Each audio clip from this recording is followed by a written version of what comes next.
சத்திய வசனம், இது தேவனின் வசனம். நாம் சோர்ந்து போகையில் கரம் கொடுக்கும் நம் தேவனின் வசனம், நம் தேவனின் வசனம். ஆதியாகமம் 18ஆம் அதிகாரம் 1. பின்பு கர்த்தர் மம்ரேயின் சமபூமியிலே அவனுக்கு தரிசனமானார். அவன் பகலின் உஷ்ண வேளையில் கூடார வாசலிலே உட்கார்ந்திருந்து 2. தன் கண்களை ஏறெடுத்து பார்க்கும்போது இதோ 3 புருஷர் அவனுக்கு எதிரே நின்றார்கள். அவர்களை கண்டவுடனே அவன் கூடார வாசலிலிருந்து அவர்களுக்கு எதிர்கொண்டு ஓடி தரை மட்டும் குனிந்து 3. ஆண்டவரே, உம்முடைய கண்களில் எனக்கு கிருபை கிடைத்ததானால் நீர் உமது அடியேனை விட்டு கடந்து போக வேண்டாம். 4. கொஞ்சம் தண்ணீர் கொண்டு வரட்டும். உங்கள் கால்களை கழுவி மரத்தடியில் சாய்ந்து கொண்டிருங்கள். 5. நீங்கள் உங்கள் இருதயங்களை திடப்படுத்த கொஞ்சம் அப்பம் கொண்டு வருகிறேன். அப்புறம் நீங்கள் உங்கள் வழியே போகலாம். இதற்காகவே அடியேன் இடம் வரைக்கும் வந்தீர்கள் என்றான். அதற்கு அவர்கள், நீ சொன்னபடி செய் என்றார்கள். 6. அப்பொழுது ஆபிரகாம் தீவிரமாய் கூடாரத்தில் சாராளிடத்திற்கு போய், நீ சீக்கிரமாய் 3 படி மெல்லிய மாவு எடுத்து பிசைந்து அப்பம் சுடு என்றான். 7. ஆபிரகாம் மாட்டு மந்தைக்கு ஓடி ஒரு நல்ல இளங்கன்றை பிடித்து வேலைக்காரன் கையிலே கொடுத்தான். அவன் அதை சீக்கிரத்தில் சமைத்தான். 8. ஆபிரகாம் வெண்ணையையும் பாலையும் சமைப்பித்த கன்றையும் எடுத்து வந்து அவர்கள் முன்பாக வைத்து அவர்கள் அருகே மரத்தடியில் நின்று கொண்டிருந்தான். அவர்கள் புசித்தார்கள். கர்த்தருக்குள் பிரியமானவர்களே, ஆண்டவராகிய இயேசு கிறிஸ்துவனுடைய புண்ணிய நாமத்தினாலே சத்தியவசன நிகழ்ச்சியை காண்கின்ற கேட்கின்ற உங்கள் ஒவ்வொருவரையும் ஆண்டவர் ஆசீர்வதிப்பாராக. ஆபிரகாமை குறித்து நாம் தொடர் செய்தியாக நாம் கற்று வருகிறோம். ஆபிரகாம் விசுவாசிகளின் தகப்பனாக அழைக்கப்பட்ட அந்த மனிதனுடைய வாழ்வின் ஒவ்வொரு பகுதியை குறித்து நாம் கற்று வருகிறோம். கடந்த செய்தியிலே ஆபிரகாமின் தவறுகளை குறித்து நாம் கற்றுக்கொண்டோம். இன்றைக்கு ஆபிரகாமினுடைய வாழ்வில் உள்ள நல்ல பண்புகளை குறித்து நாம் கற்றுக்கொள்ள பரிசுத்த ஆவியானவர் உதவி செய்வாராக. ஆபிரகாமினுடைய நற்பண்புகள் நம்முடைய வாழ்வுக்கு ஒருவேளை அறைகூவலாகவும் நம்மை உற்சாகப்படுத்தக்கூடியதாக அது அமைந்து காணப்படுகின்றன. ஆதியாகமம் 18ஆம் அதிகாரம் 1-8 வசனங்களை கவனமாக நீங்கள் வாசித்து பாருங்கள். அங்கே ஆபிரகாம் உஷ்ண வேளையிலே கூடார வாசலில் உட்கார்ந்திருக்கிறார். 3 அந்நிய மக்கள் அங்கே வருகிறார்கள். அந்த கூடாரத்தின் வாசல் அண்டையில் வந்து நிற்கிறார்கள். இதை கண்டபோது ஆபிரகாம் ஓடி சென்று அவர்களை உபசரிக்கிற அந்த தன்மையை ஆதியாகமம் 18ஆம் அதிகாரம் 1-8 வாக்கியங்களிலே வாசிக்க முடிகிறது.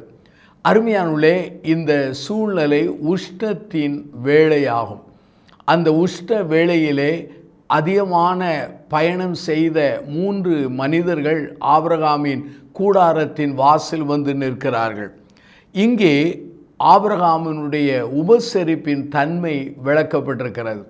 உபசரிக்கிற தன்மை என்பது மிக முக்கியமான ஒன்றாகும்.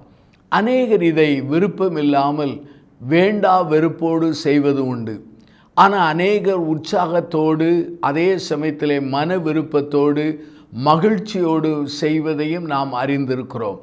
என்னுடைய ஊழிய பாதையிலே ஏராளமான மக்கள் உடைய உபசரிப்பை நான் பெற்றுக்கொண்டவன். அந்த உபசரிப்பை கண்டு நான் ஆண்டவருக்குள்ளே வேய்ந்து இருக்கிறேன். அருமையானுள்ளே, சாதாரண மக்களை காட்டிலும் தெய்வ பிள்ளைகளாகிய கிறிஸ்தவர்கள் வாழ்விலே இந்த உபசரிப்பு தன்மை அதிகமாய் காணப்பட வேண்டும் என்று ஆண்டவருடைய வசனம் கூறுகின்றது. ஆவியானவரும் அதை எதிர்பார்க்கிறார். ஆபிரகாமினுடைய உபசரிப்பை குறித்து ஒரு சில காரியங்களை சொல்கிறேன். ஆபிரகாம் இந்த உபசரிப்பிலே ஆர்வம் நிறைந்தவனாக இருந்தார். ஆபிரகாமினுடைய உபசரிப்பிலே ஆர்வம் நிறைந்ததை வேத வசனத்திலே காண முடிகிறது. நீங்கள் வேதத்தை வாசிப்பீர்கள் என்றால் ஆதியாகமம் 18ஆம் அதிகாரம் 2வது வாக்கியத்திலே அந்த 3 மனிதர்களை எதிர்கொண்டு ஓடி தரைமட்டுமாய் வணங்குகிறார். ஆதியாகமம் 18ஆம் அதிகாரம் 6வது வாக்கியத்திலே தீவிரமாய் கூடாரத்தில் சென்று தன்னுடைய மனைவியிடத்திலே மாவு பிசைந்து அவன் ஆகாரத்தை சமைக்கும்படி சொல்கிறார். ஆதியாகமம் 18ஆம் அதிகாரம் 7வது வாக்கியத்திலே தன் வேலைக்காரனிடத்திலே அங்கே ஒரு காரியத்தை அவன் செய்கிறார். அங்கே வேத வசனத்தை பார்ப்போமானால் ஒரு நல்ல கன்றை பிடித்து கொடுத்து அதை சீக்கிரமாய் தீவிரமாய் சமைக்கும்படி சொன்னார். ஆகவே இந்த வாக்கியங்களிலே தீவிரம், ஓடி என்கிற அந்த வார்த்தைகள் திரும்ப திரும்ப வருகிறது. அதனுடைய பொருள் என்ன? ஆபிரகாம் உபசரிப்பின் தன்மையிலே அவன் ஆர்வமாய் இருந்தான் என்பதை அவனுடைய தீவிரத்தை குறித்து நாம் காண முடிகிறது. அருமையான என் சகோதர சகோதரிகளே, 1 கொரிந்தியர் 12ஆம் அதிகாரம் 1லிருந்து 10 வாக்கியங்களை நீங்கள் கவனித்து பாருங்கள். அதிலே ஆவிக்குரிய வரங்களை குறித்த பட்டியல் வருகிறது. ஆனால் அந்த பட்டியலிலே உபசரிப்பின் வரமானது அங்கு காணப்படவில்லை. முழு திருச்சபையும் உபசரிப்பிலே சிறந்தவர்களாய் வாழ வேண்டும் என்று திருமறை வசனம் நமக்கு உற்சாகப்படுத்துகிறது. ரோமருக்கு நிருபம் 12ஆம் அதிகாரம் 13 வாசித்து பாருங்கள். பரிசுத்தவான்களுடைய குறைவில் அவர்களுக்கு உதவி செய்யுங்கள், அந்நியர்களை உபசரிக்க நாடுங்கள் என்று சொல்லப்படுகிறது. எபிரேயர் 13ஆம் அதிகாரம் 2வது வாக்கியத்தை நீங்கள் கவனமாய் வாசித்து பாருங்கள். அந்நியரை உபசரிக்க மறவாதிருங்கள், அதனாலே சிலர் அறியாமல் தேவ தூதர்களையும் உபசரித்ததுண்டு. 1 பேதுரு புஸ்தகம் 4ஆம் அதிகாரம் 9 பாருங்கள். முறுமுறுப்பு இல்லாமல் ஒருவரை ஒருவர் உபசரியுங்கள். ஒவ்வொரு கிறிஸ்தவ சகோதர சகோதரிகளும் உபசரிப்பிலே வளர வேண்டும் என்று வேத வாக்கியம் சொல்கிறது. இங்கே வேத வசனத்திலே மம்ரே என்று சொல்லி ஆதியாகமம் 18ஆம் அதிகாரம் 1லே சொல்லப்படுகிறது. இந்த மம்ரே என்கிற அந்த வார்த்தைக்கு நம்முடைய தமிழிலே அர்த்தம் என்னவென்று சொன்னால் அது பார்வை அல்லது கூர்மையாக கவனிக்கிற தன்மை என்று சொல்லலாம். ஷார்ப்னஸ் ஆஃப் சைட் என்று சொல்லலாம். ஆபிரகாம் உபசரிப்பிலே மிகுந்த கூர்மையான பார்வை உடையவனாக இருந்தான் என்பது என்னுடைய பொருளாகும். 2வதாக இந்த ஆபிரகாம் உபசரிப்பையே அவன் தெரிந்து கொண்டான். உபசரிக்கக்கூடிய நிலை வரும்போது சிலர் அதை ஏற்றுக்கொள்வார்கள், சிலர் அதை தள்ளி விடுவார்கள் அல்லது அதை வெறுப்பார்கள். ஆபிரகாமை பாருங்கள், உபசரிக்கக்கூடிய அந்த சூழ்நிலை வந்தபோது அவனுடைய வாழ்க்கையிலே அதை அவன் ஏற்றுக்கொண்டதை இந்த திருமறை பகுதியிலே காண முடிகிறது. இந்த உபசரிப்பை ஏற்றுக்கொள்வதும் அதை தவிர்ப்பதற்கு அவனுக்கு உரிமை இருந்தது. ஆனால் இந்த ஆபிரகாம் அந்த உபசரிப்பையே அவன் தெரிந்து கொண்டான். வேத வசனம் சொல்கிறது, நன்மை செய்யும்படி உனக்கு திராணி இருக்கும் பொழுது அதை செய்யத்தக்கவர்களுக்கு செய்யாமல் இராதே என்று நீதிமொழி 3ஆம் அதிகாரம் 27வது வாக்கியம் சொல்கிறது. உபசரித்தல் என்பது வேறு, தர்மம் கொடுப்பது என்பது வேறு. உபசரித்தல் என்பது உற்சாகமாக, ஆறுதலாக, அரவணைப்பிலே செய்வது. ஆனால் தர்மம் செய்வது என்பது இரக்கத்தின் அடிப்படையிலே, ஒருவேளை மனதினுடைய அந்த இரக்கத்தின் அடிப்படையிலே மக்களுக்கு செய்யக்கூடியதாகும். ஆகவே உபசரிப்பையும் தர்மத்தையும் போட்டு நாம் குழப்பி விடக்கூடாது. ஆபிரகாமுடைய வாழ்க்கையிலே உபசரிப்பின் ஆர்வத்தை சொன்னேன். ஆபிரகாம் உபசரிப்பே அவன் தெரிந்து கொண்டான் என்பதை சொன்னேன். 3வதாக ஆபிரகாம் இந்த உபசரிப்பை அவன் செய்யும் பொழுது எந்த எதிர்பார்ப்போடு அவன் செய்யவே இல்லை. இன்றைக்கு அநேகர் உபசரிப்பை செய்யும் பொழுது பல்வேறு காரணங்களினாலே செய்வது உண்டு. பலர் பயத்தின் அடிப்படையிலே செய்கிறார்கள். சிலர் என்ன செய்கிறார் என்றால் அங்கு சமுதாயம் மதிப்பதற்காக செய்கிறார்கள். சிலர் என்ன செய்கிறார்கள், உபசரிப்பை செய்வதனாலே மற்ற மக்களுடைய உள்ளங்களிலே ஒரு இம்ப்ரெஸ், அதாவது ஒரு புகழ் நல்லெண்ணம் உருவாக வேண்டும் என்பதற்காக செய்கிறார்கள்.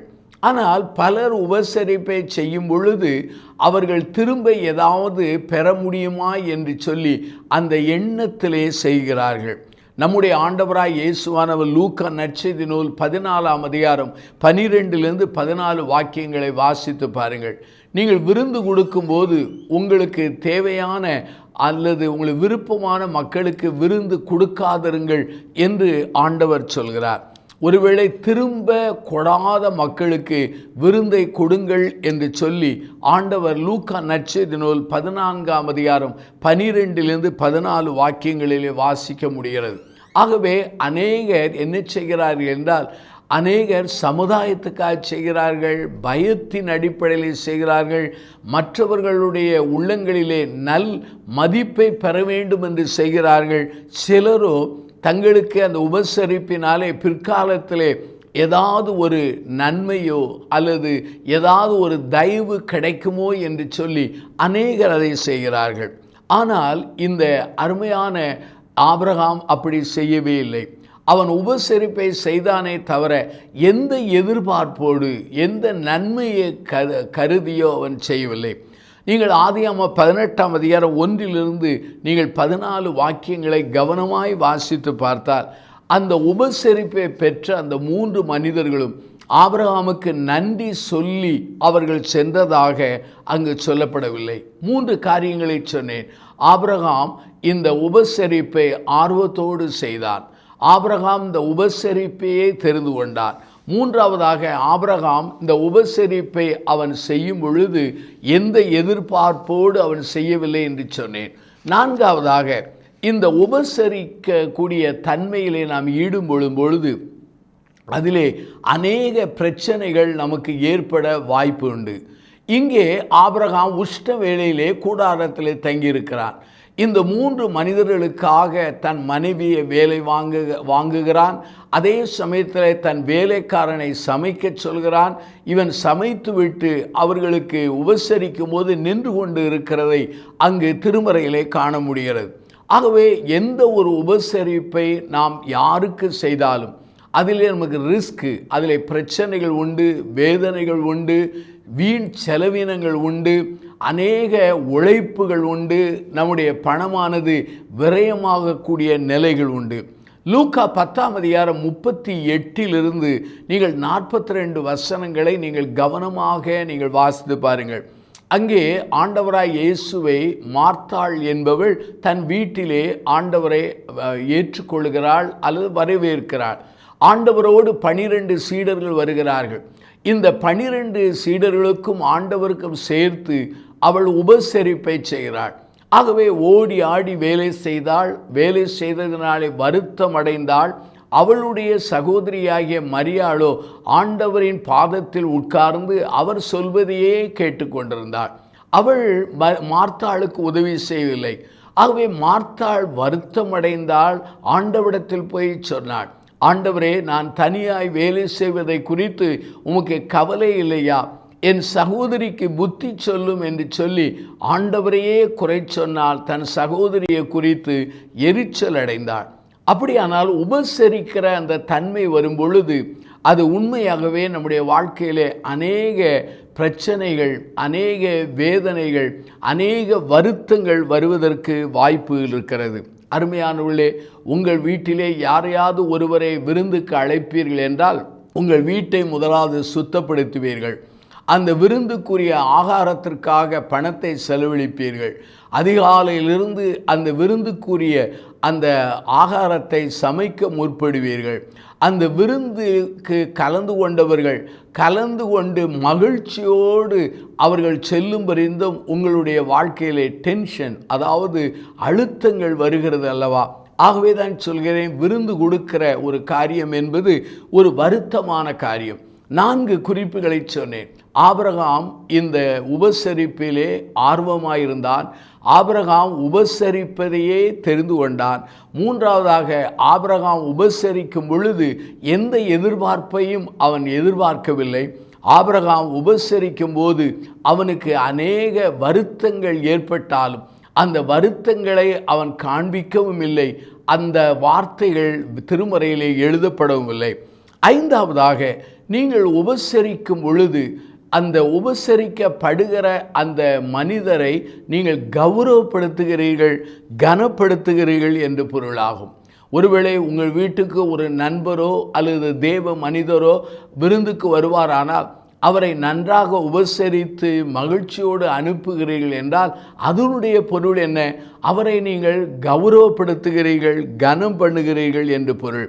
நீங்கள் இந்த ஆதியாகமம் 18ஆம் அதிகாரத்தை நீங்கள் வாசித்து பாருங்கள். ஓடி பணிந்தார், அதே சமயத்திலே அங்கே ஆகாரத்தை பரிமாறினார், நின்றார். இப்படிப்பட்ட அந்த வாக்கியங்கள், அங்கே வாக்கிய வார்த்தைகள் வருகிறது.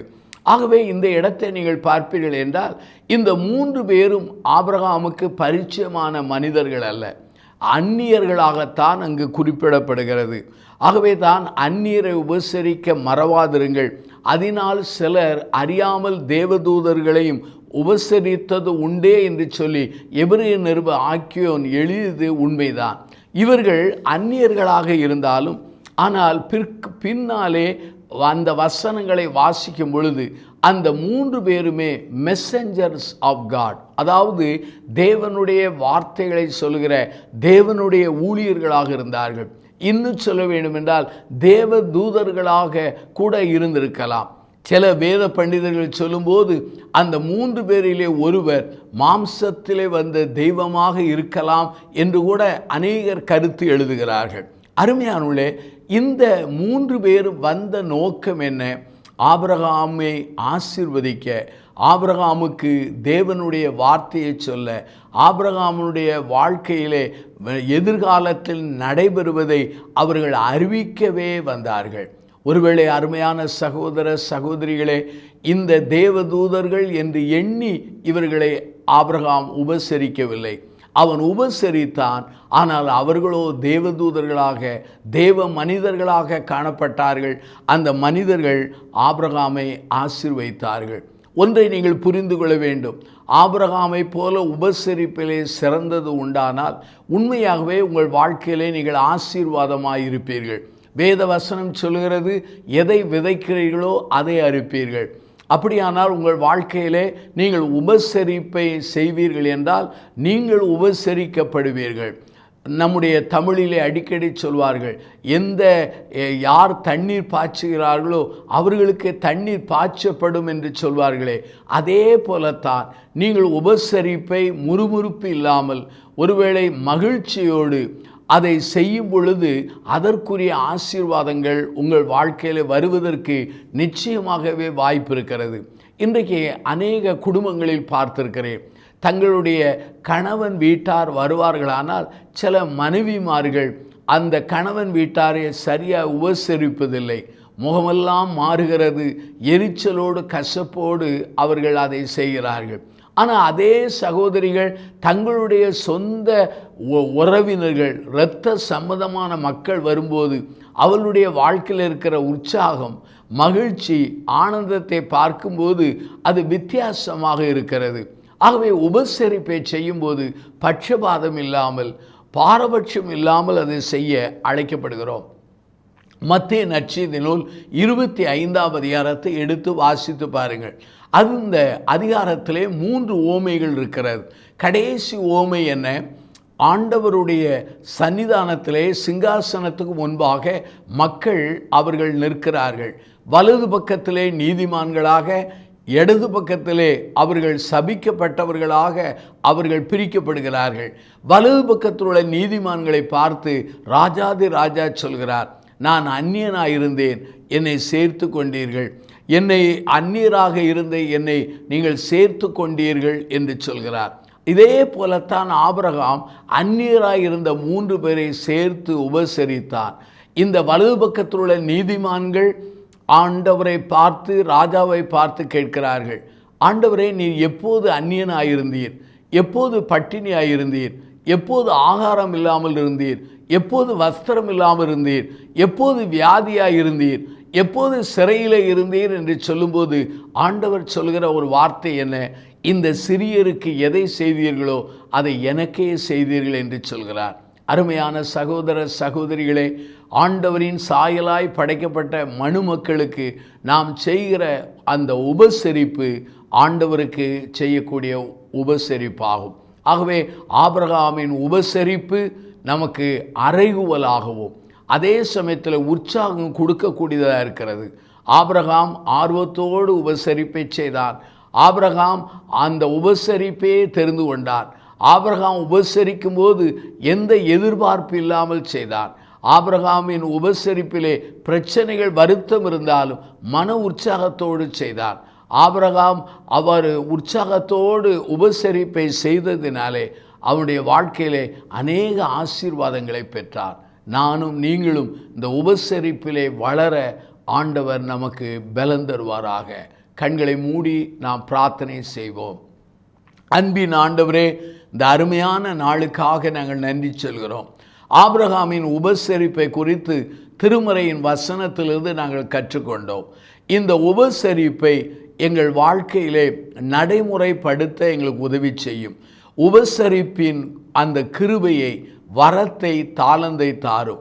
இந்த உபசரிப்பை அநேக மக்கள் நன்றாக செய்கிறதை அறிந்து உம்மை தோற்றுகிறோம். அன்பின் ஆண்டவரே, இந்த உபசரிப்பிலே தடுமாறிய மக்களை, உபசரிப்பை குறித்து கசந்து போன மக்களை, உபசரிப்பை குறித்து எரிச்சல் அடைகிற மக்களை நீ தொடர்ந்து உம்முடைய வார்த்தையினாலும் உம்முடைய ஆவியினாலும் ஆண்டவரே உம்முடைய இரத்தத்தினாலும் அவர்களை தொடும்படியாக நாங்கள் ஜெபம் செய்து மன்றாடுகிறோம். இந்த செய்தியை கேட்டு தங்களை ஆண்டவருக்கென்று அர்ப்பணித்து இந்த உபசரிப்பிலே நான் முன்னேறுவேன் என்று சொல்லி தத்தம் செய்த ஒவ்வொரு மக்களையும் நீர் ஆசீர்வதியும். உம்முடைய கிருபை எங்களோடு கூட இருக்கட்டும். எல்லாவற்றையும் எங்கள் ஆண்டவரும் இரட்சகருமான இயேசுவின் நாமத்தில் ஜெபிக்கிறோம் ஜீவனுள்ள பிதாவே, ஆமென்.